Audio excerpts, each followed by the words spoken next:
पुण्यातील रेव पार्टीत पती प्रांजल खेवलकर यांना अटक झाल्यामुळे राष्ट्रवादी काँग्रेस शरद पवार गटाच्या महिला प्रदेशाध्यक्ष रोहिणी खडसे सध्या चांगल्याच चर्चेत आल्या आहेत।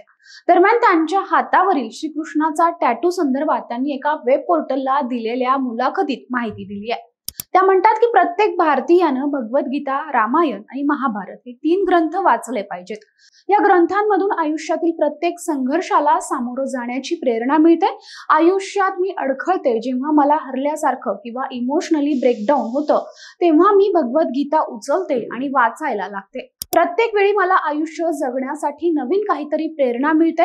एवढं सगळं त्या ग्रंथांमध्ये लिहिलंय। महाभारत आणि रामायणातील कथा मला संघर्षपूर्ण काळात लढण्यासाठी प्रेरणा देतात। हे सगळं वाचून तुम्हाला जगण्याचा खरा अर्थ कळतो। माझ्यासोबतच अशा गोष्टी का होतात, मीच का, माझा पराभव का झाला, या सगळ्यांची उत्तरं यामधून मिळतात असं रोहिणी खडसेंनी सांगितलंय। मी हातावर श्रीकृष्णाचा टॅटू काढून बरीच वर्ष झाली आहेत। मी श्रीकृष्णाची भक्त आहे। जेव्हा संकट येतात तेव्हा श्रीकृष्ण माझ्याजवळ आहे। ही एकच गोष्ट मला लढण्यासाठी पाठबळ देते असं रोहिणी खडसेंनी म्हटलंय।